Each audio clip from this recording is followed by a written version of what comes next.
fechar o ciclo de palestras deste painel, convidamos a professora Irene, presidente da Associação Brasileira de Psicopedagogia e coordenadora de cursos de especialização em neuroaprendizagem e transtornos do saber, no Instituto Saber Cultura de São Paulo.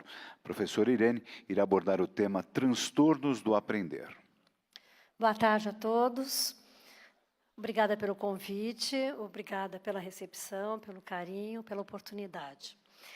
E obrigada pela atenção de vocês também, que já devem estar cansados, né? Porque todo mundo aqui já ouviu tudo.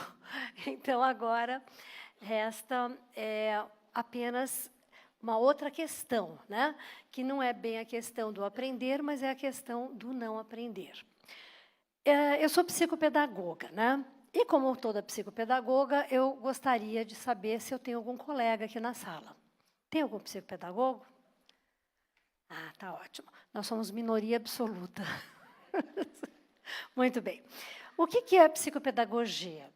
Muito rapidamente falando, a gente tem que se lembrar que a psicopedagogia ela é uma área onde trabalham, né, tanto a educação quanto a saúde. Que saúde? A mental. Ou seja, através da aprendizagem e através da equilibração dessa aprendizagem se tornar adequada, fácil, como disse a professora Thelma, uma coisa boa, né, uma coisa prazerosa, a gente trabalha no sentido de levar, então, de uma situação de aprendizagem desequilibrada para uma situação que transmita prazer, que torne a aprendizagem algo bom. E aí a gente tem que olhar, não é somente a criança, mas tem que olhar a escola, tem que olhar a sociedade, tem que olhar a história da criança. É diferente alguém lá de uma região muito afastada das capitais, onde ninguém está muito interessado pelo próprio nível socioeconômico, pela própria atividade, se o filho escreve muito bem ou não escreve quase nada, de um filho de nós aqui de São Paulo, de um dos nossos filhos, que, de repente, tem um problema de escrita aos 10 anos de idade e sai todo mundo apavorado, querendo saber, afinal, por que ele não escreve direito, né? Então, o contexto histórico também é importante, o contexto econômico, social. E a psicopedagogia usa de alguns recursos que são próprios. Mas eles são próprios se a gente parar para pensar que os referenciais teóricos da psicopedagogia, eles foram se modificando ao longo dos anos, né?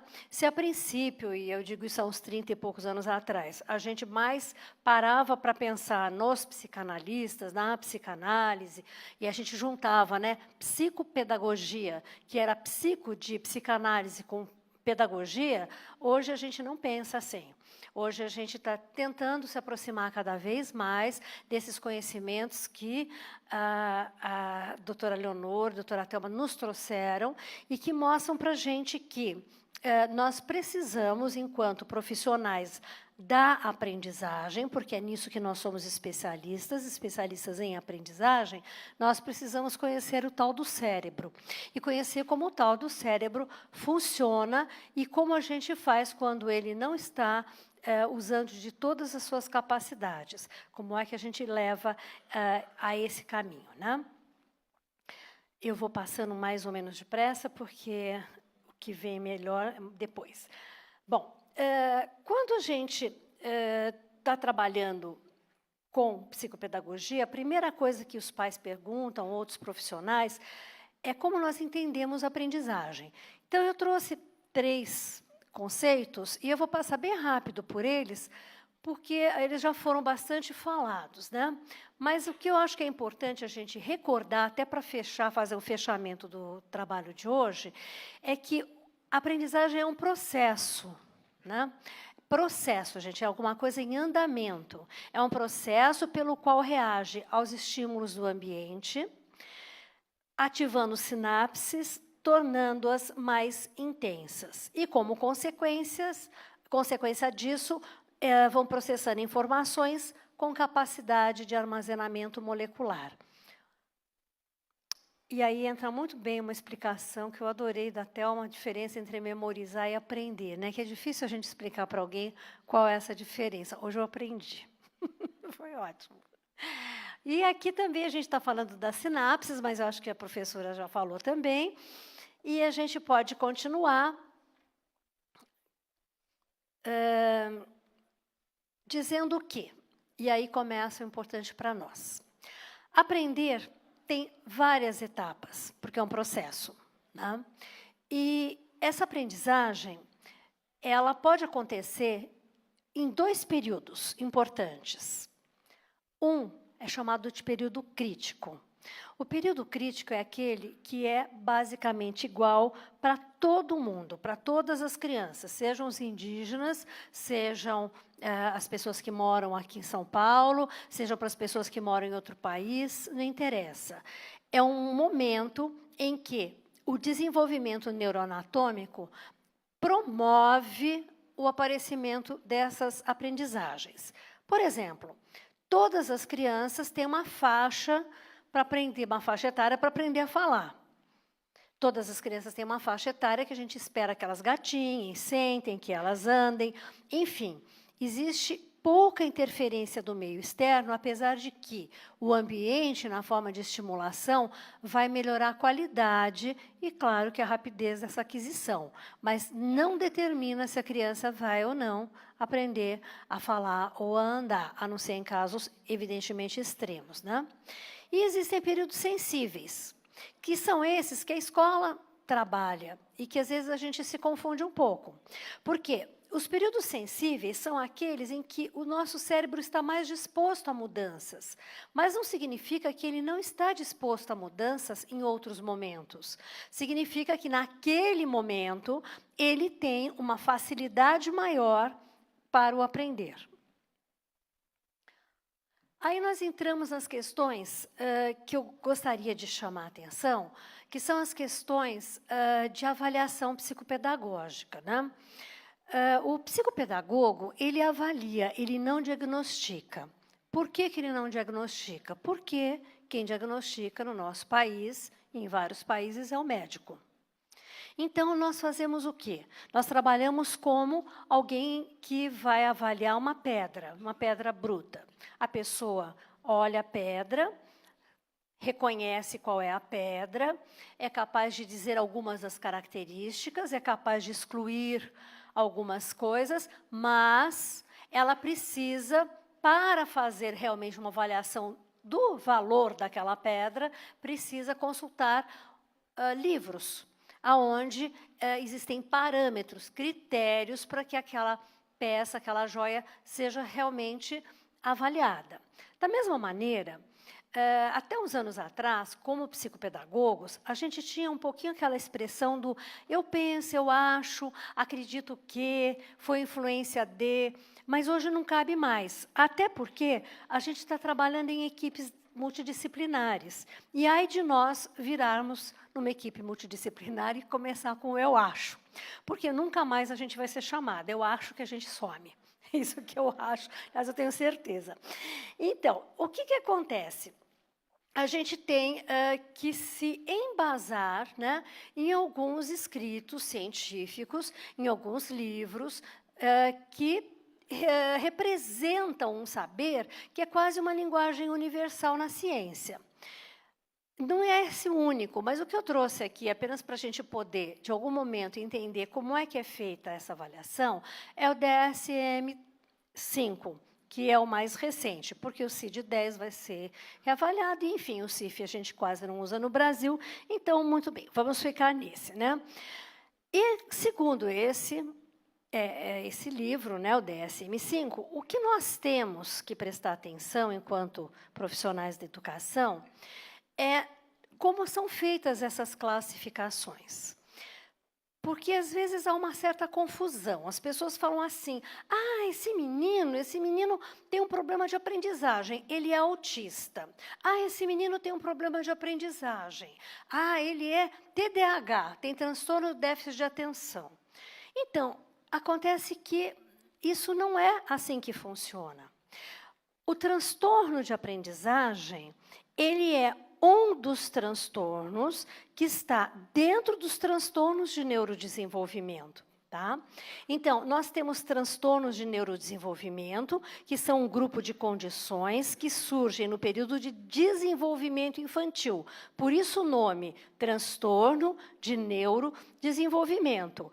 E são déficits do desenvolvimento que vão acarretando limitações, que vão se somando, né, e que vão passando pelas funções executivas, vão causando prejuízos globais, tanto no aprendizado, como até no aprendizado social, na capacidade do indivíduo desenvolver, utilizar a sua inteligência, e, finalmente, o grande prejuízo em matéria de educação, que é não se tornar um indivíduo totalmente responsável e autônomo, que é para isso que serve a educação. Então, nesses transtornos de desenvolvimento, nós temos, eu só elenquei, tá? Deficiências intelectuais, transtornos de comunicação, do espectro autista, déficit de atenção e hiperatividade, os transtornos relativos ao aprender, os motores de tique, ok? Então, o transtorno específico de aprendizagem, que é esse que a gente está interessado, ele é um desses transtornos de neurodesenvolvimento. Evidentemente, existem comorbidades, podem acontecer alguns, né, 2, 3 juntos, pode, mas o que é importante a gente ter certeza nessa classificação é para que a gente não pense que automaticamente, porque meu filho tem TDAH ou meu aluno tem TDAH, ele tem problema de aprendizagem. Não, não é verdade. Não é verdade. Então, vamos lá. O transtorno de aprendizagem, ele tem uma origem biológica, ou seja, ninguém desenvolve transtorno de aprendizagem porque tomou um peteleco do pai. Ninguém desenvolve um transtorno de aprendizagem porque a professora é chata. Ninguém fica traumatizado no primeiro ano e nunca mais escreve. Isso não é verdade. Ele não ficou com problema de aprendizagem porque a professora foi brusca com ele. Isso não existe.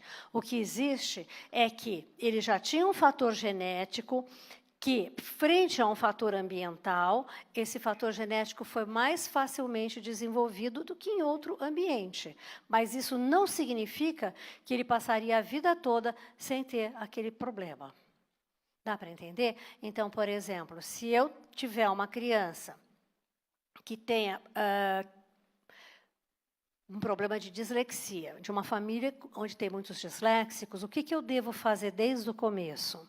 Eu devo procurar identificar nela sinais de que esse transtorno está tendendo a aparecer nela. Ele está lá na fila, só esperando um cutucãozinho ambiental para ele aparecer. E também, quando ele aparece, eu tenho que ficar esperta para minimizá-lo, ensinar a ela formas diferentes de lidar com ele. Não é simplesmente falar, ok, é disléxica. Não, não é bem assim. Se a criança tem um transtorno, ela tem que ter uma intervenção posterior, ok? Então, ele é de origem biológica e, portanto, se é de origem biológica, ele está na pessoa e não no ambiente, ao contrário das dificuldades de aprendizagem. As inadequações nos transtornos são sempre de nível cognitivo e são associadas a questões, a manifestações comportamentais. Aqui é apenas para retomar, né? A gente tem as informações do meio, entram pelo aporte sensitivo sensorial e são modificadas pelo sistema límbico, se associam a várias outras funções e são percebidas em diferentes regiões do córtex cerebral. Então, isso é o que nós já tínhamos ouvido antes e apenas para encerrar. Agora, como é que eu sei que uma criança tem um problema de transtorno de aprendizagem? Em primeiro lugar, é bom a gente esclarecer que transtorno de aprendizagem significa que ela não tem um rebaixamento de nível intelectual. Tá? Então, é uma criança que tem vamos dizer, de uma certa forma, ela tem uma boa bagagem, só que ela não faz a viagem. Ela tem bagagem, fica com a bagagem parada. Ela não segue viagem. todo o seu desempenho está muito abaixo daquilo que é esperado para ela, pela idade e pela série, pelo ano que ela está na escola.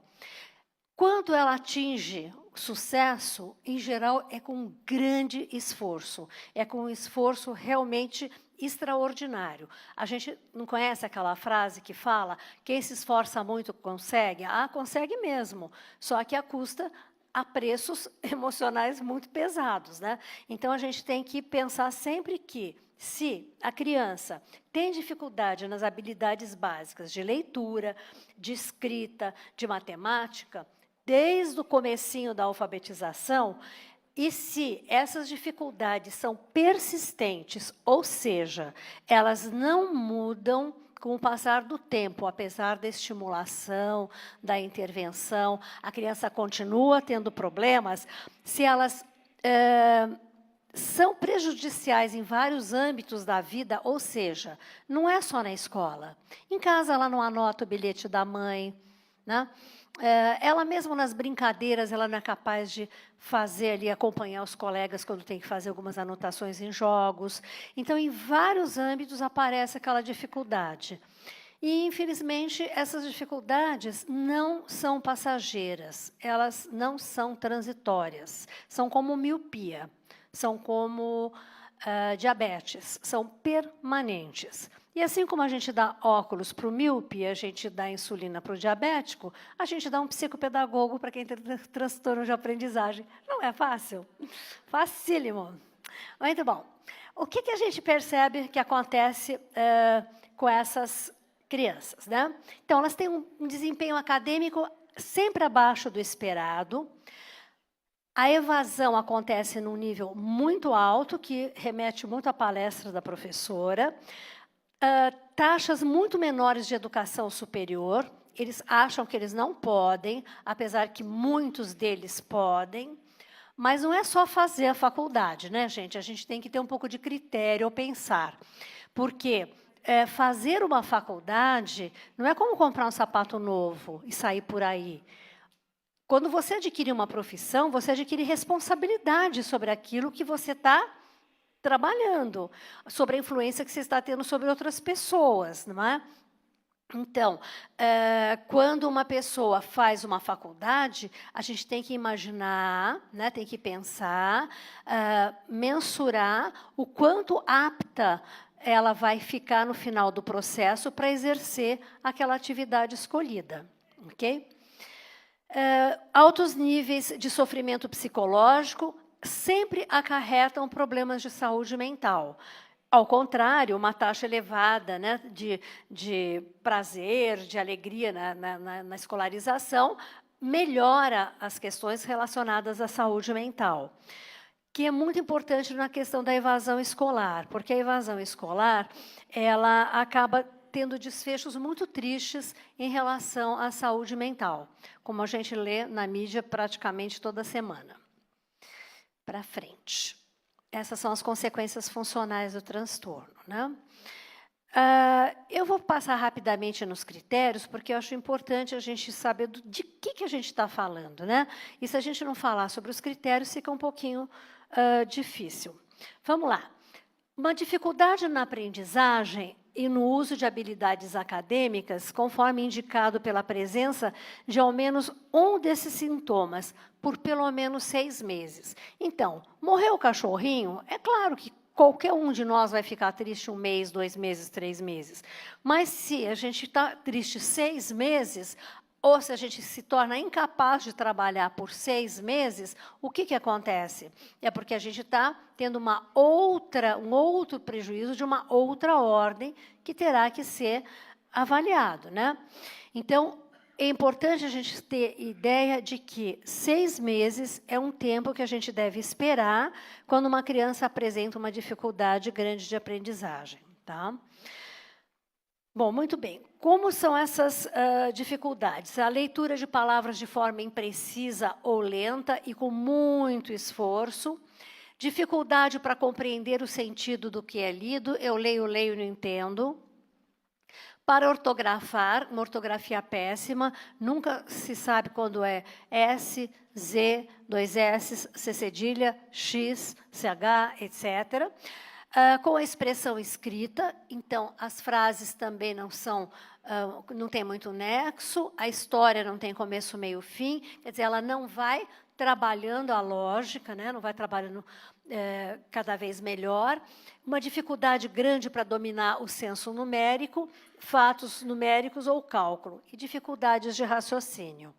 Esse é o primeiro critério no diagnóstico de aprendizagem. Uau! Aqui. O critério B diz respeito às habilidades acadêmicas que estão abaixo do esperado para a faixa etária. Então, é de se esperar que uma criança de 10 anos não consiga escrever o endereço dela? É de se esperar que uma criança de 10 anos não consiga fazer uma soma com números pequenos? Então, existem, não são bem limites, mas existem fases, áreas, né, espaços que a gente tem que compreender que são indispensáveis para que a aprendizagem seja considerada como adequada. Assim como também a gente tem que saber que os transtornos de aprendizagem, eles surgem, se manifestam nos primeiros anos de vida. E aí existe um grande problema para a escola, porque a criança estava em casa ou estava numa pré-escola e tudo ia caminhando mais ou menos bem, porque a exigência sobre ela era muito pequena. E tudo se passava, mas a família trata como bebê, por isso que ela não está desenvolvendo. Só que aí chega uma professora do primeiro ano, né? E aí a professora do primeiro ano se reveste de bruxa, porque foi ela que, de repente, disse que a criança tem uma dificuldade de aprendizagem.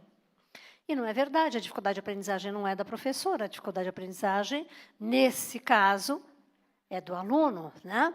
Então, a gente ouve isso muito no consultório. Meu filho ia tão bem na escola, até que aquela professora do primeiro ano resolveu dizer que ele tinha um problema de aprendizagem e ele ficou rotulado diante de todas as outras crianças e da escola.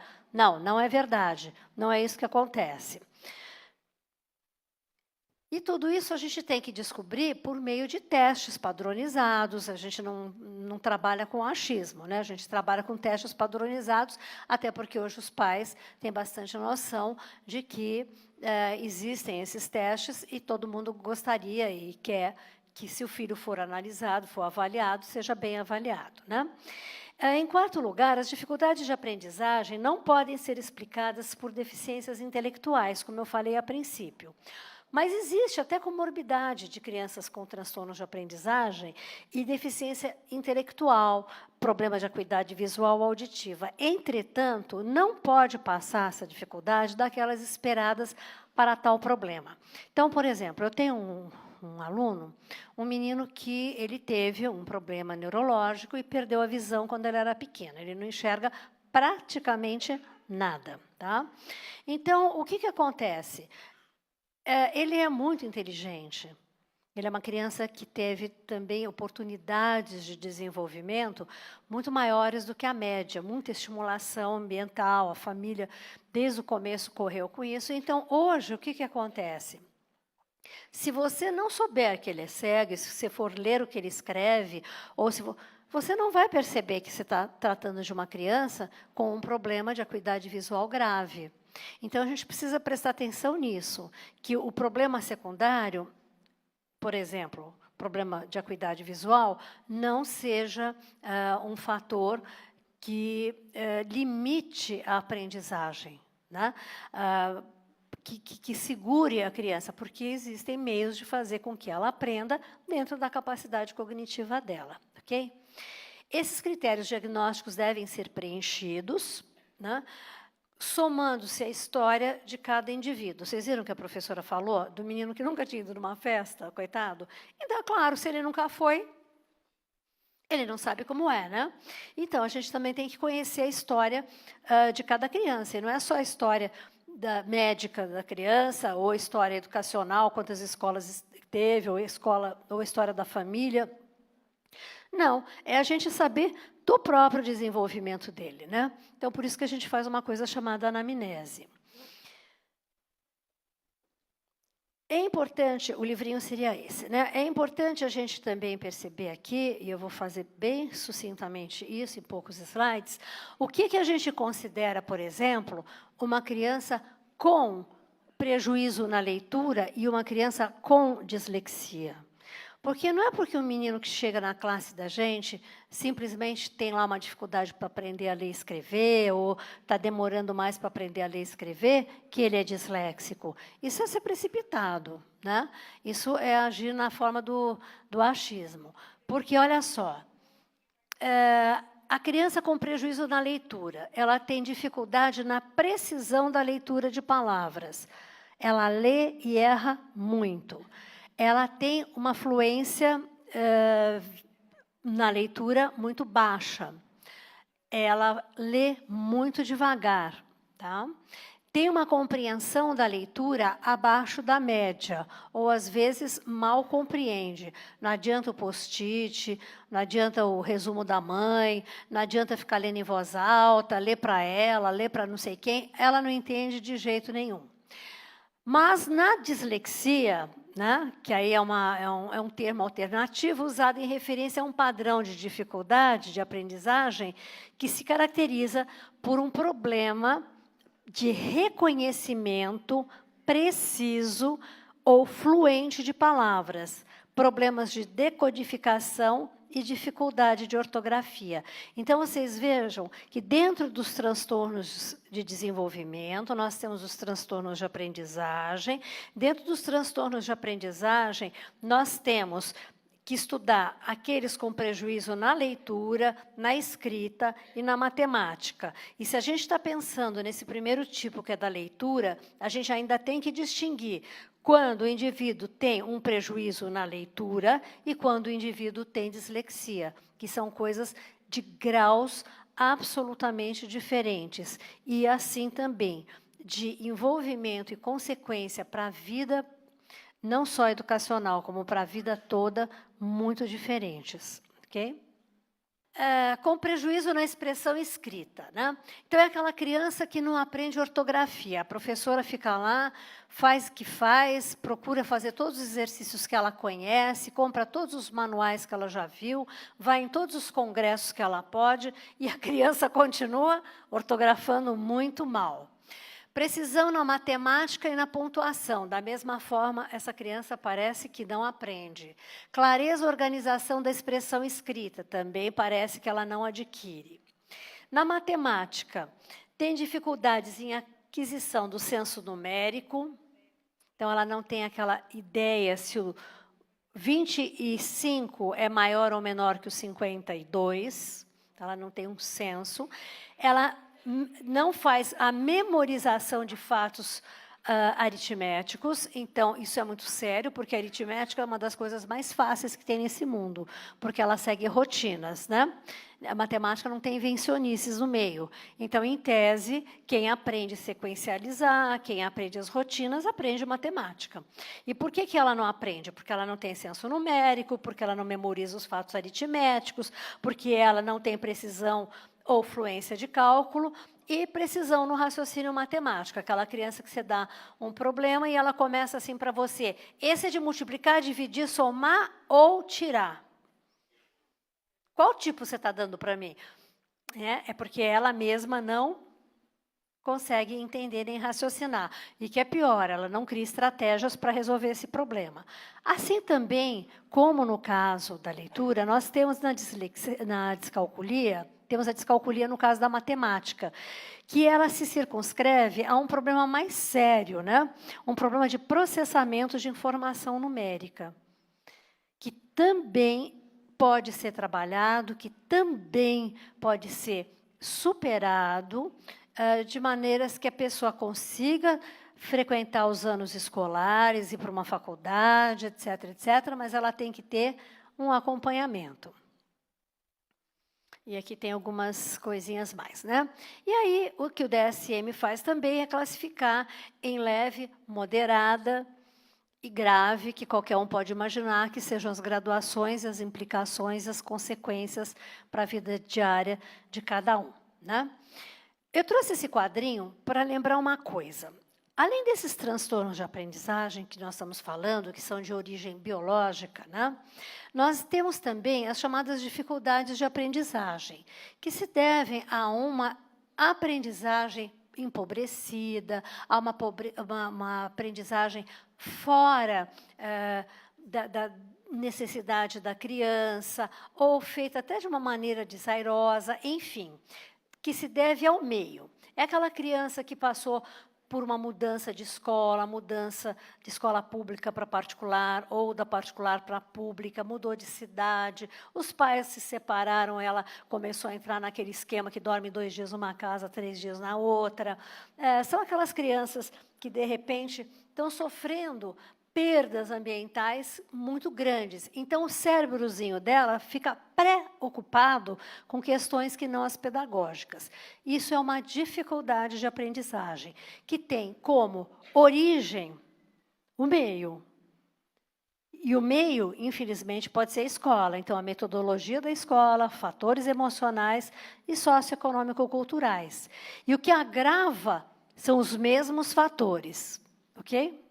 Então, na dificuldade de aprendizagem, o meio determina e o meio mesmo agrava esses problemas. No transtorno de aprendizagem, aquele que nós estávamos vendo, a criança tem esses problemas devido a fatores genéticos e neurológicos.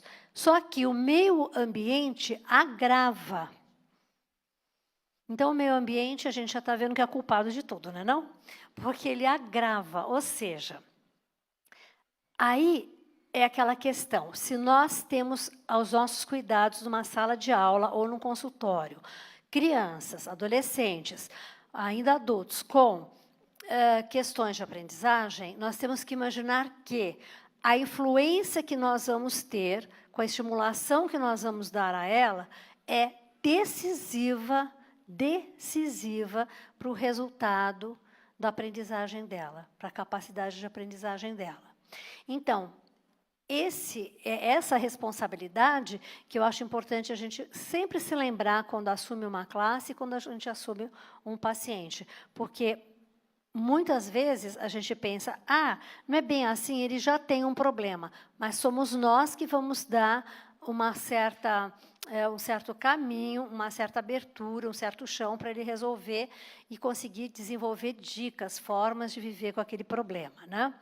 Então, de uma forma muito resumida, voltando ao nosso transtorno específico de aprendizagem, a causa é orgânica, a prevalência é bem grande, de 5% a 15% das crianças em idade escolar têm transtornos de aprendizagem.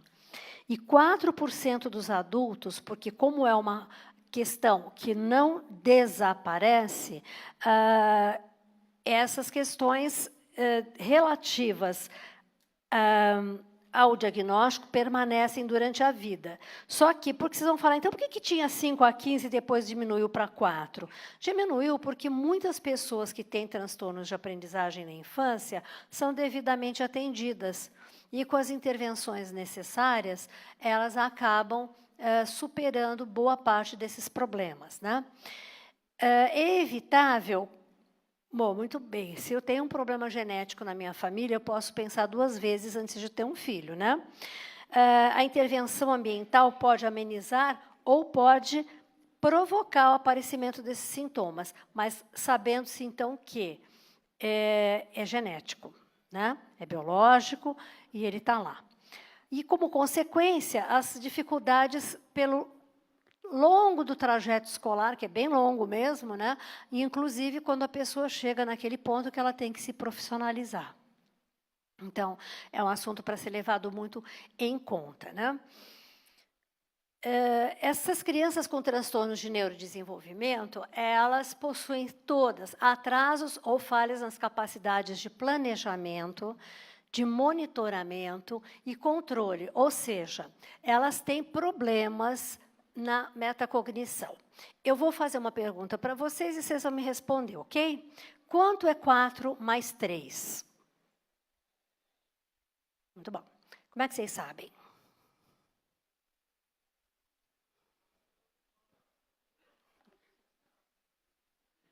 Como é que vocês sabem? Quem contou para vocês que 4 mais 3 são 7?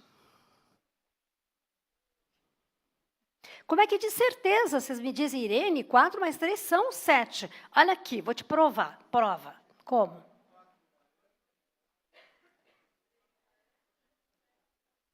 Ah. Só isso?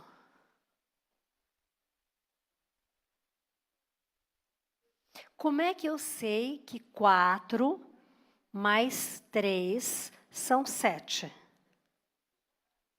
Somando. E que mais? Contando, que mais? Raciocinando. Se eu for raciocinar, então aí estou no caminho certo. Vamos lá.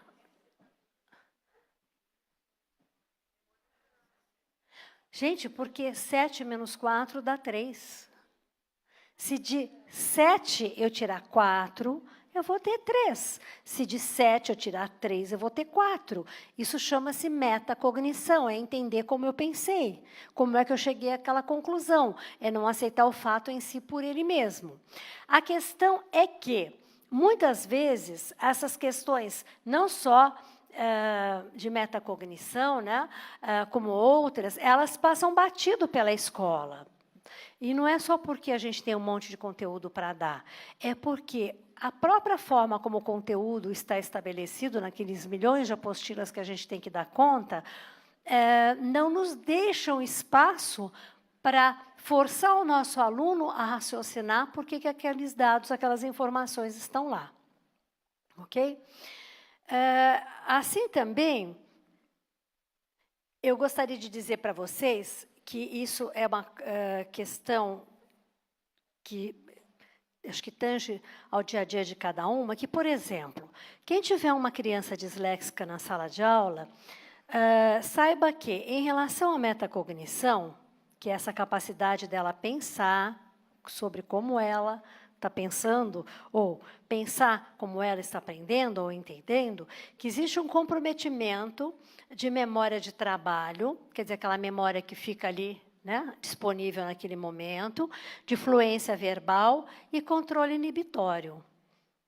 Ela tem essas dificuldades. Que existe uma correlação entre metacognição e proficiência em leitura. Ou seja, textos que exigem maior esforço para serem compreendidos exigem estratégias de maior comprometimento cognitivo, que parece óbvio, mas a gente às vezes não usa essa estratégia, a gente não usa esse pensamento, né? Em relação à descalculia, funciona exatamente da mesma maneira, né? O comprometimento de modo mais específico no subsistema visoespacial da memória de trabalho, ele está abaixo. Então, por isso que o descalcúlico tem tanta dificuldade, por exemplo, frente a um problema matemático, ou frente a organizar a unidade dezena, centena, enfim, aqueles problemas que ele aparece e que a gente explica para ele, parece que ele não compreende, mas o caminho é a gente fazer que ele raciocine sobre, do mesmo jeito do 7, que é igual a 4 mais 3. Prejuízos atencionais, de memória visual, atenção, funções executivas. Também existem na descalculia e no transtorno de matemática. Muito bom. Existem comorbidades, nós já falamos um pouquinho sobre elas, né? Mas sempre existe uma forma de você fazer um teste, um diagnóstico diferencial, que é muito importante, porque na comorbidade, ou seja, quando aparecem dois transtornos ao mesmo tempo, o que acontece é que, às vezes, as pessoas ficam mais presas a alguns comportamentos, alguns sintomas, do que a outros. E o profissional tem que saber que ele vai ter que lidar com os dois problemas ao mesmo tempo. Não é que se cria um misto quente, né? Não é as duas coisas acopladas. Continua sendo o queijo e continua sendo o presunto e o pão. E nós temos que trabalhar com essas coisas todas, ok? Muito bom. E aqui, terminando, a gente, infelizmente, sabe que o TDAH, aquele transtorno que todo mundo fala muito, de déficit de atenção e hiperatividade, ele é comórbido em 15% a 30% dos casos com dislexia. Principalmente aquela criança super desatenta, que está lá no cantinho da classe e que todo mundo pensa que ela não está prestando atenção. Aliás, ela não está mesmo, mas ela até poderia, se ela fosse chamada mais vezes a atenção, ela fosse mais estimulada, né? E essa criança, além dessa questão da atenção, ela ainda tem, pode ter, repetindo, um tipo de dislexia. Ela pode ser uma criança acometida, aliás, com dislexia. Ok. Fazendo um diagnóstico diferencial bem rápido, a gente tem transtorno específico de aprendizagem e variações normais no desempenho acadêmico. Como é que eu percebo que uma criança na minha classe tem um transtorno de aprendizagem e precisa ir para um profissional fora da escola, ou se ela somente está numa variação normal do desempenho acadêmico? É que na dificuldade de aprendizagem, no transtorno de aprendizagem, aliás, por mais que você persista e insista, por mais que você esteja trabalhando com a língua-mãe dessa criança, mesmo quando você dá todo o teu esforço, ela não parece se modificar, progredir. E uma criança que está numa variação apenas do seu desempenho acadêmico, ela sim, ela com o esforço, quando a gente fala, ela ganha um gás, né? Chega perto das provas, ela ganha um gás. Então, essa criança dificilmente está com um transtorno específico de aprendizagem. Ela tem outras questões. Em relação ao transtorno de aprendizagem e deficiência intelectual, os testes vão provar muito rapidamente que a criança com deficiência intelectual, ela tem transtornos que não lhe permitem, né, por conta justamente das perdas cognitivas, não lhe permitem o mesmo aprendizado, a mesma capacidade de aprendizagem. Em relação às dificuldades de aprendizagem devidas a problemas neurológicos ou sensoriais, isso a gente logo verifica com o neurologista, porque se a criança tem um problema neurológico, evidentemente, o transtorno específico de aprendizagem, que não esteja, vamos dizer assim, a criança teve um acidente vascular cerebral, por exemplo, ela tem um transtorno de aprendizagem ou ela tem uma dificuldade específica devido a um transtorno neurológico? Ela tem esse segundo, tá certo? Porque vai por terra o primeiro. O transtorno específico de aprendizagem, ele também é diferente dos problemas de aprendizagem e que são associados com transtornos cognitivos neurodegenerativos, né? Porque a criança, quando tem um problema de aprendizagem, ela começa a ter lá embaixo, ela é aquela criança que não aprende cor, não aprende dia da semana, não conhece rima, ela vai desenvolvendo as dificuldades, na verdade, ela vai aumentando as dificuldades. Agora, um transtorno neurodegenerativo, a criança tinha todas essas habilidades e ela, por algum motivo, começa a regredir. Então, é nessa observação que a gente percebe, né? O transtorno de déficit de atenção e hiperatividade são crianças que têm uma dificuldade ou não em desempenho acadêmico, né? Alguns dos tipos têm mais dificuldades, outros têm menos. Quando eu falo alguns dos tipos, eu quero dizer se a criança é desatenta, hiperativa, ou se é um tipo misto, né? Mas, num momento de diferenciação, de intervenção, aliás, de diagnóstico psicopedagógico, isso é muito fácil de ser visto. Eu acho que tudo isso que a gente está falando é muito importante. Acho que os psicopedagogos realmente precisam ter um olhar mais voltado para a ciência, né? Mas eu gosto muito de uma frase do Paulo Matos, que é do Rio de Janeiro, que ele fala que a identificação de problemas orgânicos não descarta a necessidade de serem abordados outros aspectos importantes para a gênese ou agravamento da dificuldade escolar. Então, o próprio cérebro da gente, né, que tem uma área límbica tão importante, precisa também ser olhado nesse aspecto. Então, não é somente o produto ou o processo cognitivo, a gente também tem que olhar para o lado afetivo. Porque antes que a criança ou adolescente tenha um diagnóstico firmado, a abordagem das questões escolares é, antes de tudo, pedagógica, quer necessite ou não de uma atenção de um médico, de um psiquiatra, de um neuropsicólogo, etc., etc. Então, a visão de vocês, professores, aliás, de nós, professores, sobre as crianças, é muito importante, então essa observação tem que ser muito cuidada e muito embasada em todos os conhecimentos que a gente possa vir a ter. Eu espero voltar a ver vocês muito em breve. Agradeço muitíssimo a atenção, terem ficado até esse momento. Deixo à disposição os telefones, e-mail, e deixo vocês um convite para conhecerem um curso que a gente está lançando, tá bom? Muito obrigada.